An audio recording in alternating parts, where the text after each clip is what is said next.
चलिए ध्यान दीजिए। पिछले क्लास में हम लोग सेल के बारे में डिटेल में पढ़ रहे थे और बताया गया आपको कि ये सेल दो तरह का होता है, प्राइमरी सेल, सेकेंडरी सेल। एक का रीयूज पॉसिबल है, दूसरा का नहीं। बाकी सेल का अंदर का क्या क्या सब होता था वो सब बात आप समझ चुके हैं। आज हम एक डिफरेंट टाइप के सेल के बारे में पढ़ेंगे जिसका नाम है फ्यूल सेल। हेडिंग डालिए स्टार लगा के।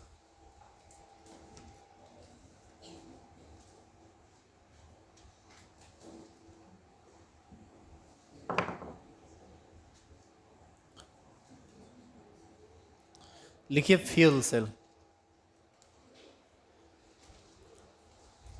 लिखेंगे cell in which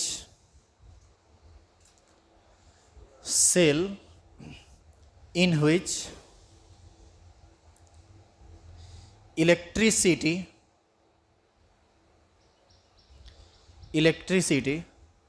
is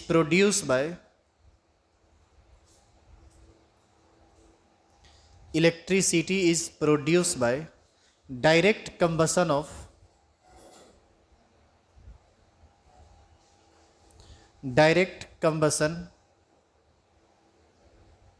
of fuel like hydrogen,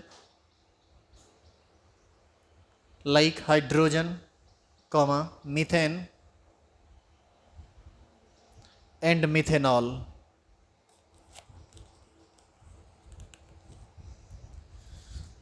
is called fuel cell.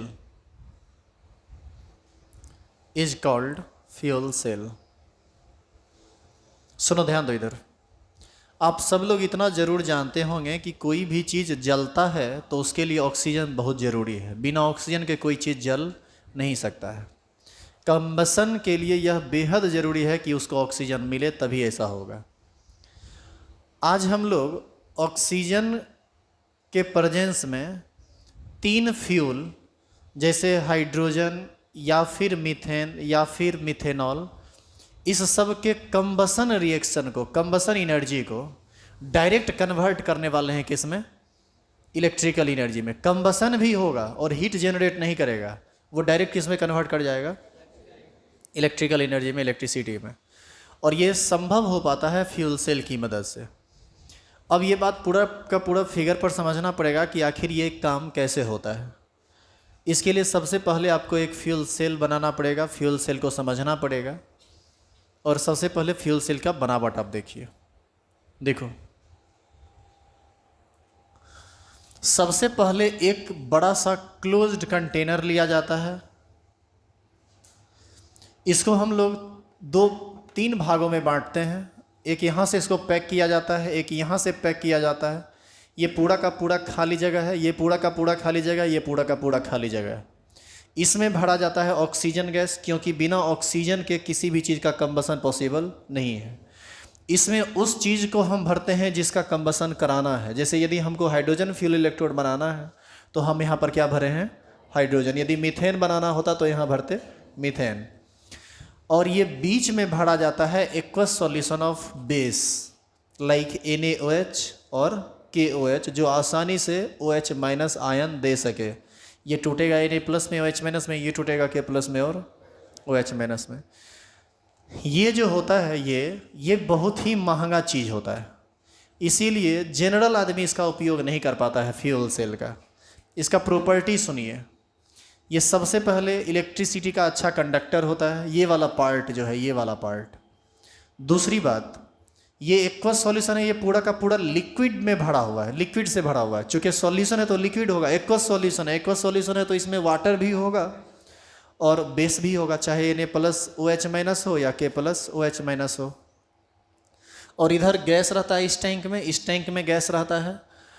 यह हाइड्रोजन तो इस सॉल्यूशन के संपर्क में जा सकता है, यानी यह गैस आर पार कर सकता है, लेकिन यह सॉल्यूशन ना इधर आ सकता है और ना ही इधर। यह ऑक्सीजन इस सॉल्यूशन के संपर्क में जा सकता है, यह हाइड्रोजन इस सॉल्यूशन के संपर्क में जा सकता है और यदि किसी चीज़ की ज़रूरत है तो उसका यूज कर सकता है। लेकिन ये वाला जो पार्ट है यह इधर नहीं आएगा, मतलब ये लीक नहीं करेगा लिक्विड। अब देखिए यहाँ पर काम कैसे होता है। इसी एक्चुअल में ये एक मेम्ब्रेन टाइप का चीज़ होता है, मेम्ब्रेन होगा तब ना आर पार करेगा। तो सिर्फ गैसियस मॉलिक्यूल को आर पार होने देता है, बाकी को नहीं, सॉलिड या लिक्विड को आर पार होने नहीं देता है। तो इसका बहुत सारा प्रॉपर्टी है कि ये अच्छा इलेक्ट्रिसिटी का कंडक्टर होना चाहिए, एक ऐसा मेम्ब्रेन होना चाहिए जिससे गैसियस मॉलिक्यूल आर पार करे लेकिन लिक्विड या सॉलिड का मॉलिक्यूल आर पार ना करे। इसी सब की वजह से यह बहुत ज़्यादा महंगा होता है, इसीलिए जनरल लोग इसका यूज नहीं करते हैं, चूँकि इससे कम महंगा में ही या एकदम सस्ता में ही इससे ज़्यादा बढ़िया काम हो जाता है, तो हम लोग काम करते हैं। अब इसका कहाँ यूज होता है हम उसको बाद में देखेंगे, पहले यहाँ देखिए। अब इसी को कहा जाता है एनोड और इसी को कहा जाता है कैथोड। एनोड यदि आप बोले हैं तो ज़रूर वहाँ पर ऑक्सीडेशन रिएक्शन होगा, और यदि कैथोड हम बोले हैं तो निश्चित है वहाँ पर रिडक्शन रिएक्शन होगा। तो अब इन्हीं सभी चीज़ों को हम समझेंगे कि आखिर कैसे इस फ्यूल सेल में कैसे कंबसन होता है और कैसे इलेक्ट्रिसिटी जनरेट करती है, इन्हीं सभी बातों को देखेंगे। तो सबसे पहले हम लोग देखते हैं एट एनोड। एनोड पर कौन सा रिएक्शन होता है? Oxidation half. और ऑक्सीडेशन हाफ जो यहाँ होता है तो यहाँ इलेक्ट्रॉन देने वाला ही ना प्रोसेस होगा। अब देखिए इलेक्ट्रॉन देने वाला प्रोसेस कैसे होता है। यहाँ कौन सा गैस भरा हुआ है? हाइड्रोजन। तो आप ले लीजिए हाइड्रोजन प्लस, यह हाइड्रोजन इस पार जा सकता है और Na प्लस OH माइनस में ये टूटा हुआ है तो अंदर में तो ढेर सारा OH माइनस होगा। इस OH माइनस के साथ हाइड्रोजन रिएक्ट होता है 2OH माइनस के साथ, और रिएक्शन के पश्चात प्रोडक्ट बनाता है 2H2O प्लस 2 इलेक्ट्रॉन। रिएक्शन देख लीजिए, आपको बैलेंस मिलेगा 2 हाइड्रोजन 2 हाइड्रोजन 4 हाइड्रोजन 2 दूना 4 हाइड्रोजन 2 ऑक्सीजन 2 ऑक्सीजन, एक OH पर एक निगेटिव चार्ज, एक इलेक्ट्रॉन पर एक निगेटिव चार्ज, 2 इलेक्ट्रॉन पर 2 निगेटिव चार्ज। आप देख सकते हैं total number of charge balance है, total number of atom balance है, मतलब मास कंजर्व है, चार्ज कंजर्व है। क्या कोई दिक्कत है इसमें? अब देखो जो H2O बनाया वो तो सॉल्यूशन में चला गया, और जो इलेक्ट्रॉन था वो एनोड के थ्रू सर्किट में घुमा, आगे गया, और एनोड से होते हुए कहाँ पहुँचा? कैथोड पर। अब यहाँ कैथोड पर इलेक्ट्रॉन है, यदि किसी को चाहिए तो वह उस काम को कर सकता है। अब हम आगे लिखते हैं एट कैथोड। कैथोड पर कौन सा रिएक्शन होता है? Reduction half.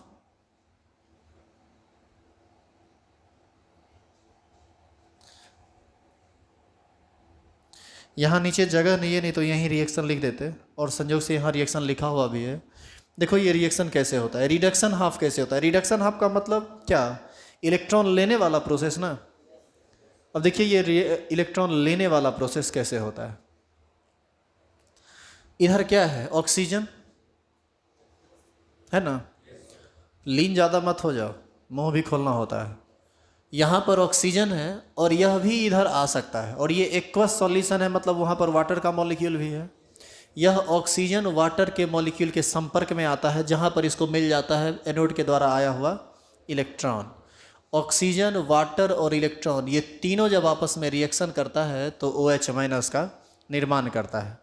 देखिए रिएक्शन को बैलेंस करके हाफ O2 है, यानी एक ऑक्सीजन और एक ऑक्सीजन, कितना हुआ? 2 ऑक्सीजन। इधर कितना ऑक्सीजन है? 2 ऑक्सीजन। 2 हाइड्रोजन 2 हाइड्रोजन, एक 2 निगेटिव चार्ज, वहाँ भी कितना निगेटिव चार्ज है? 2 निगेटिव चार्ज। तो ये 2 इलेक्ट्रॉन दिया और ये 2 इलेक्ट्रॉन लिया, और उसका जो इंटायर रिएक्शन है, उस रिएक्शन को हम देख रहे हैं कि उस दौरान रिएक्शन क्या चल रहा है। अब यदि हम इस पूरे फ्यूल सेल के रिएक्शन को देखना चाहें, ओवरऑल सेल रिएक्शन देखना चाहें, तो हमको क्या करना पड़ेगा? ऑक्सीडेशन हाफ और रिडक्शन हाफ को ऐड करना पड़ेगा, जोड़ना पड़ेगा। ऐड जब हम करेंगे तो यहाँ पर एरो के इधर जो भी है और यहाँ पर एरो के इधर जो भी है सबको एक साथ लिखना पड़ेगा, और एरो के इधर यहाँ और एरो के इधर यहाँ जो भी है उसको इधर एक साथ लिखना पड़ेगा। तो आप देखिए यहाँ पर यही काम किया गया है। यहाँ पर H2 है यहाँ, तो यहाँ H2 लिया गया, यहाँ पर 2OH माइनस है, 2OH माइनस लिया गया। इस एरो का काम खत्म, यहाँ पर आइए। यहाँ पर 3 चीज़ है, हाफ O2, H2O और 2 इलेक्ट्रॉन। और लेफ्ट साइड का काम खत्म। राइट साइड में 2H2O है यहाँ पर, तो हम एरो देके आगे लिखे हैं 2H2O प्लस 2 इलेक्ट्रॉन, और इस एरो के राइट साइड तो सिर्फ 2OH माइनस ही है ना। तो ऐसी स्थिति में 2OH माइनस से 2OH माइनस कट जाता है, 2 इलेक्ट्रॉन से 2 इलेक्ट्रॉन कट जाता है। लेफ्ट साइड एक H2O है, राइट साइड 2 H2O है, तो लेफ्ट साइड वाला एक H2O राइट साइड आके घटेगा तो सिर्फ राइट साइड केवल एक ही H2O ना बचेगा। तो बचा क्या क्या? हाइड्रोजन बचा, हमने हाइड्रोजन लिखा। ऑक्सीजन बचा, हमने ऑक्सीजन लिखा, हाफ ऑक्सीजन है तो ऑक्सीजन लिखा। H2O तो इधर आके सिंगल H2O में बचा था। अब देखिए ओवरऑल पूरा का पूरा सेल रिएक्शन तो यही हुआ ना। अब सेल रिएक्शन को थोड़ा गौर से देखिए तो आप, हाइड्रोजन ऑक्सीजन के साथ रिएक्शन कर रहा है, हाइड्रोजन ऑक्सीजन के साथ रिएक्शन कर रहा है, मतलब वो कंबसन रिएक्शन का टाइप है। ये बन क्या रहा है? H2O, तो वाटर H2O लिक्विड बन गया। तो ओवरऑल जब हम पूरा रिएक्शन देखें तो हमको ये समझ में आया कि ओवरऑल रिएक्शन एक कंबसन रिएक्शन है, लेकिन ये कंबसन जो हुआ है वह कंबसन से हीट पैदा कहीं नहीं होगी, ये इनडायरेक्ट कंबसन हुआ है। हम लिखा दिए डायरेक्ट कंबसन ना, इनडायरेक्ट IN लगा दीजिए। तो डायरेक्ट कंबसन नहीं हुआ है, लेकिन हुआ है कंबसन ही। Indirect combustion indirect redox reaction पर जाके हुआ है। तो ऐसी स्थिति में आप देख सकते हैं एक तरफ से इलेक्ट्रॉन निकला दूसरी तरफ गया, एक बार हुआ, फिर दूसरा बार होगा, फिर तीसरा बार होगा, फिर चौथा बार होगा, लगातार ये रिएक्शन रिपीट होता रहेगा। और आपको क्या लगता है कि कंटिन्यूस फ्लो होगा तो वहाँ पर इलेक्ट्रिसिटी पैदा होगी कि नहीं? तो ऐसी स्थिति में फ्यूल सेल एक सेल का काम करने लगता है, जहाँ पर कंबसन का रिएक्शन भी हो रहा है और इलेक्ट्रिसिटी भी जनरेट हो रहा है। देखिए जनरली इसका उपयोग हम लोग या जो नॉर्मल लोग हैं वह सब इसका उपयोग नहीं करते हैं। जितना भी स्पेस एयरक्राफ्ट होता है जो आदमी को लेके जाता है ऊपर, जनरली उसमें इसका उपयोग होता है। किसका? फ्यूल सेल का। अपोलो मिशन जो चंद्रमा पर आदमी गया था, नील आर्मस्ट्रॉन्ग, अपोलो मिशन में ही ना गया था। उस अपोलो मिशन में जो एयरक्राफ्ट यूज किया गया था उसमें इसी सेल का यूज हुआ था, फ्यूल सेल का, हाइड्रोजन फ्यूल सेल का। अब इसका फ़ायदा क्या क्या है सो सुनिए। एक तो हैवी बैटरा टाइप का लेके चला जाएगा लेड वाला, तो वो एक तो स्पेस के ये एयरक्राफ्ट जो होगा स्पेस एयरक्राफ्ट, उसके वजन को बहुत ज़्यादा बढ़ा देगा, क्योंकि वहाँ तो बहुत ज़्यादा इलेक्ट्रिसिटी की आवश्यकता पड़ेगी। तो 4-5 को बैटरा लाद लिया मान लो, तो एक तो ऐसे भारी हो गया, 10-20 आदमी के बराबर वो खाली बैटरा हो जाएगा, पहला बात। यानी वेट बहुत ज़्यादा है, और इसका वेट लाइट होता है, चूँकि यहाँ पर गैस को न लेके जाएगा, तो गैस को लेके जाएगा तो उसकी तुलना में वेट बहुत ही कम होगा, पहला बात। दूसरा बात, इसका इफ़िशियंसी बहुत बढ़िया होता है। इसका इफ़िशियंसी से मतलब है कि वेट वगैरह कम रहेगा और काम ये उसकी तुलना में ज़्यादा करता है। और तीसरी बात जो सबसे बड़ा बात है वह यह कि H2 और O2 निकल के बनाएगा कौन चीज़? वाटर। और स्पेस में वाटर का ज़रूरत भी तो होगा, यानी जो बाय प्रोडक्ट बना वो कोई फेंकने वाला चीज़ नहीं है, वह यूज में आने वाला चीज़ है। और चौथी बात, इससे पॉल्यूशन नाम मात्र का भी नहीं होता है। ये बिल्कुल पॉल्यूशन होता ही नहीं है इसमें, इसलिए क्योंकि कोई बाय प्रोडक्ट फेंकने वाला तो बन नहीं रहा है। तो ऐसी स्थिति में साइंटिस्ट लोग इस बात का ध्यान रखते हैं कि स्पेस में किसी तरह की गंदगी ना फैलाई जाए। अरे जो पढ़ा लिखा आदमी होता है ना, वो सब मामले में सतर्क रहता है। हम अपना जहाँ तहाँ जो मन में आता है सो फेंक देते हैं। लिखो फेंको और कलम जो है यूज एंड थ्रो, ख़त्म हुआ मतलब तुरंत देखते हैं वहीं नीचे में बेंच के नीचे फेंक देता है। अरे भाई उस सब चीज़ का प्रॉपर जगह होता है। एक तो क्लास में खाना नहीं चाहिए, आप टॉफ़ी खाते हैं, बिस्किट खाते हैं, चलो ठीक है, मान लेते हैं कि आप 4 घंटा घर से दूर रहते हैं और लगातार पढ़ाई करते रहते हैं तो खा लेते हैं, चलिए कोई बात नहीं। लेकिन आप जो उसका वो जो सब पैकेट होता है सब, उस सब को आप क्लास में ही मैक्सिमम फेंकते हैं। आपको मिल जाएगा, आप नज़र दौड़ाओगे ना तो आपको खूब मिलेगा, है ना, खूब मिलेगा वो लक्षण। हाँ जहाँ भी मिला वो मैं ये नहीं कह रहा कि वो अभी फेंका गया है, लेकिन वो फेंका तो गया। अरे ऐसा है कि हम रोड पर से उठा के उसको अंदर में क्लास में रख दिए। तो ये सब जो लक्षण आपका है कहीं भी आदमी को देखो, आदमी को न चलने का सही मतलब सही तरीका मालूम है। आदमी सिंपली कहीं भी थूक देता है, कहीं भी। अजीब लगता है। एक बार हम उस ब्रांच पर पढ़ा रहे थे, बच्चा बहुत ज़्यादा बैठा हुआ था, पीछे में एक लड़का था बैठा हुआ। हम देखे कि एकदम एकदम नॉर्मली वो क्लास में बेंच के बगल में ये थूक दिया। हम देखे मेरा मिजाज इतना ज़ोर से गर्माया, इतना हम पागल वाला गुस्सा हमको आया। पहले तो जाके 20-25 लप्पर कर करा के दे दिए।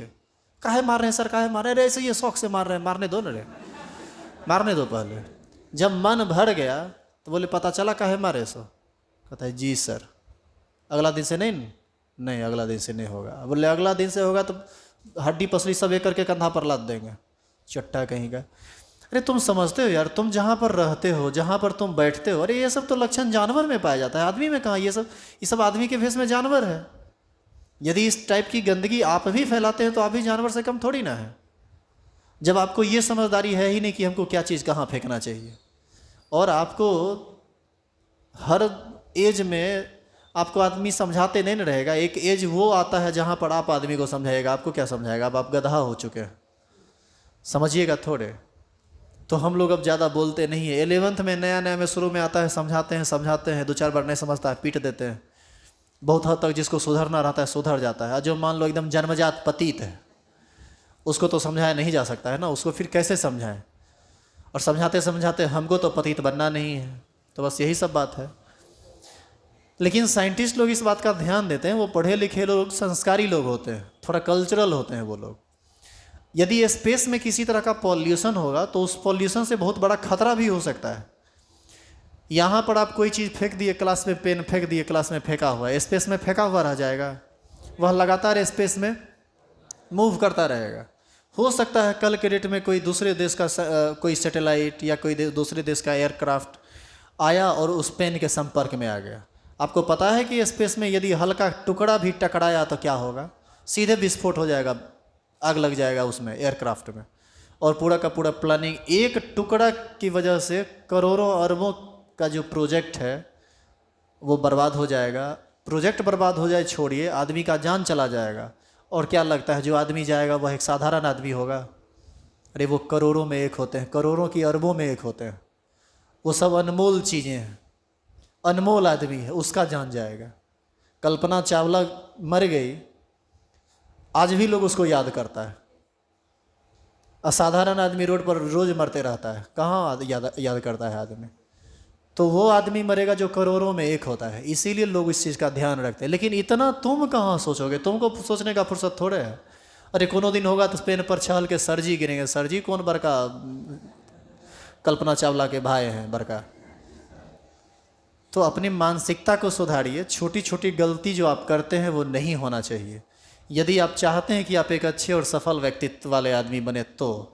अदरवाइज कुत्ता वाला ज़िंदगी जीते आए हैं, कुत्ता वाला जी रहे हैं और कुत्ता वाला जीते रहेंगे, ऐसा मैं कामना नहीं करता हूँ, ऐसा मुझे लग रहा है।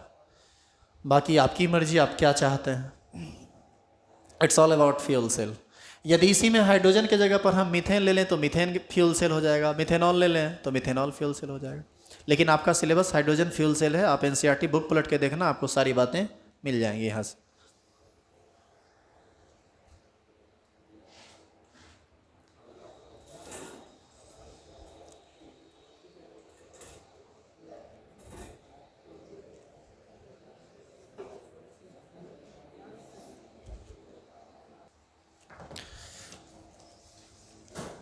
लिखिए रस्टिंग। रस्टिंग या इसी को कहते हैं कोरोजन। एरो दीजिए और लिखिए।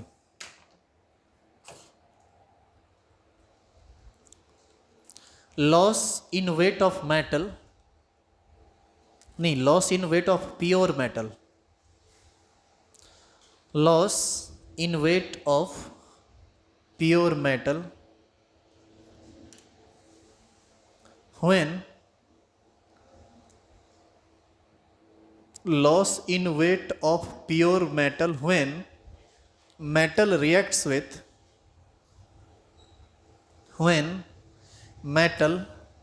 reacts with atmospheric air. When metal reacts with atmospheric air, bracket में लिख दीजिएगा ऑक्सीजन गैस, एटमॉस्फेयर में है ना oxygen, oxygen gas, bracket close कीजिए, एंड मॉइस्चर, मॉइस्चर का मतलब यहां पर वाटर वेपर से है, and moisture is called rusting, is called rusting.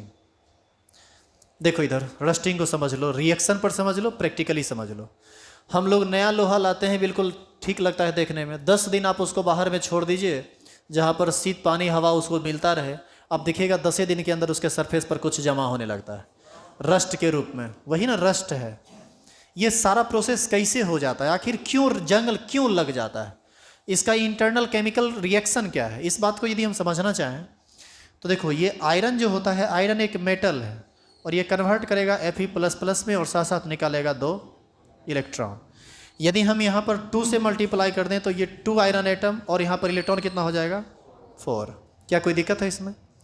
अब ध्यान दो, एटमॉस्फेयर में जो ऑक्सीजन गैस है और एटमॉस्फेयर में जो वाटर वेपर है H2O, यह लोहा यदि है तो इसके साथ यहाँ पर इंटर ऐसा बात हो रहा है, इस आयरन के पास फ्री इलेक्ट्रॉन रहता है, बोले थे ना मेटल आयन के फॉर्म में एग्जिस्ट करता है, जिसमें मेटालिक बॉन्ड जो बनता है, इसी फ्री इलेक्ट्रॉन के कारण यह कंडक्टर होता है। तो आयरन कन्वर्ट किया Fe++ में, निकाला कौन चीज़ 4 इलेक्ट्रॉन, और ये जो 4 इलेक्ट्रॉन है इसी मेटल पर न चढ़ा हुआ है। अब देखो, ऑक्सीजन इसके संपर्क में आया, H2O भी संपर्क में आया, वाटर वेपर दोनों संपर्क में आया, वाटर H2O और साथ साथ संपर्क में आया कौन चीज़ इलेक्ट्रॉन। ये 2 इलेक्ट्रॉन को गेन करता है और बना देता है 2OH-। यदि हम रिएक्शन को बैलेंस करके लिखें तो आपको देखिए ये बैलेंस दिख जाएगा, एक ऑक्सीजन यहाँ पर, एक ऑक्सीजन यहाँ पर, तो 2 ऑक्सीजन, 2 हाइड्रोजन यहाँ पर, 2 हाइड्रोजन यहाँ पर, 2 माइनस चार्ज, 2 माइनस चार्ज।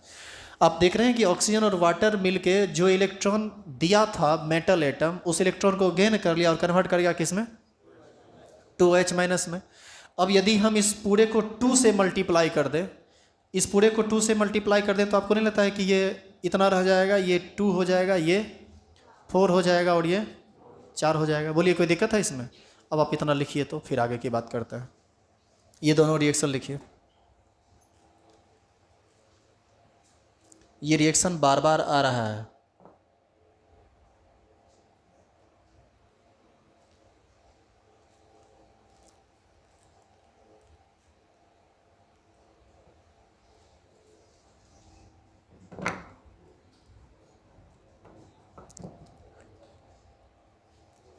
लिख लिए यहाँ तक। अब देखो, ये जो Fe2+ है और ये OH- है, यह आपस में मिलकर क्या बना देगा, यह दोनों मिलके, यानी इसको हम मिटा दें, इस रिएक्शन को मिटा दें, हमारे पास 2 Fe2+ है और 4 OH- है ना। तो अब देखो, ये Fe2+ हमारे पास कुल कितना आयन है 2, और क्या है 4 OH-। आपको नहीं लगता है कि Fe2+ 2 OH- को आपस में जोड़ पाएगा? तो यही ना बनेगा। अरे एक Fe और 2,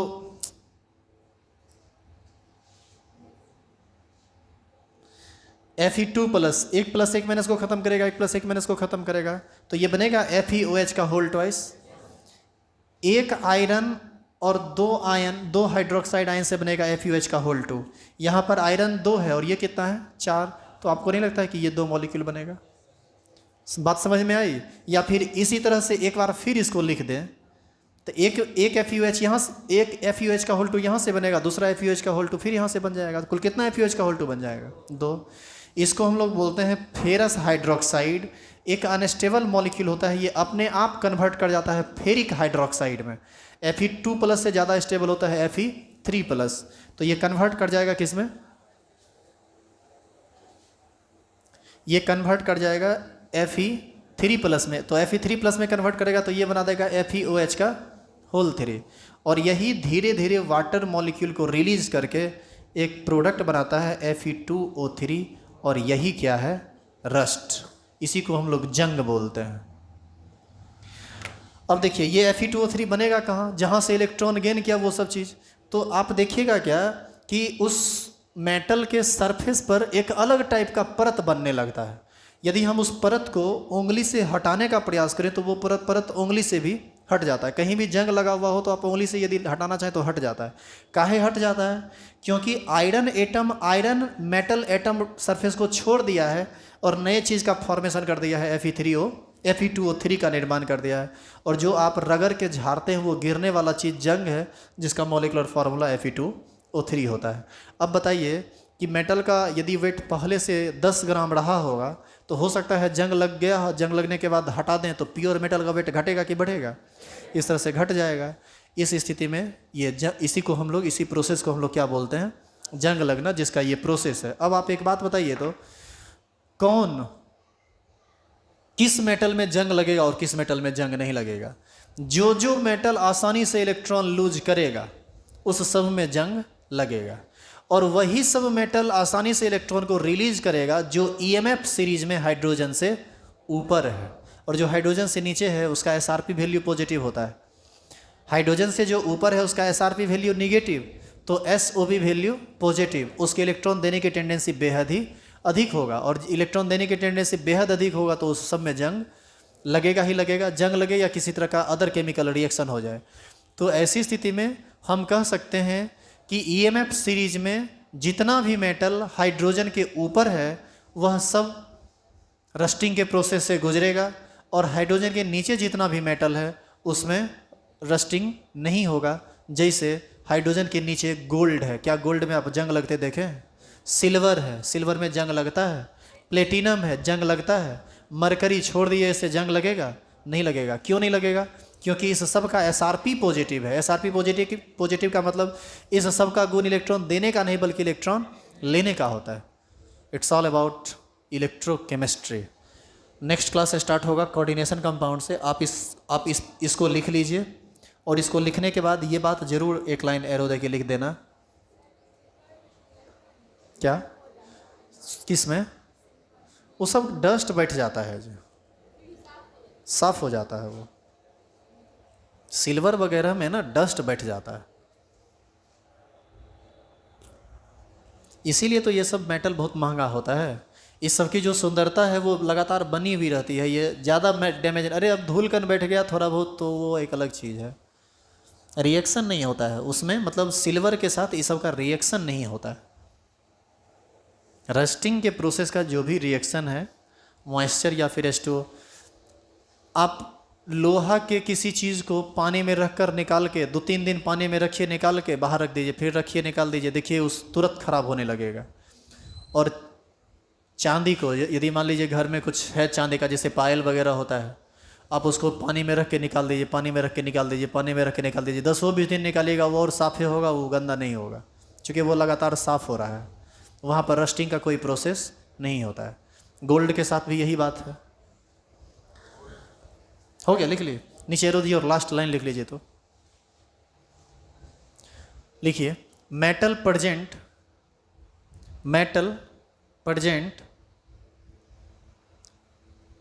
above the hydrogen,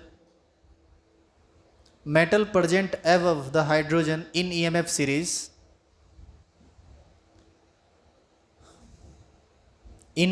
series undergoes rusting. Metal present above the hydrogen in EMF series undergoes rusting, while metal present, फिर से बोलो क्या? Metal present above the hydrogen in EMF series undergoes rusting. मतलब क्या हुआ इसका? EMF सीरीज में वह मेटल जो हाइड्रोजन के एबव है, ऊपर है, वह रस्टिंग में भाग लेता है, मतलब उसमें रस्टिंग होता है। वाइल जबकि metal present below the hydrogen, while metal present below the hydrogen in EMF series do not rusted.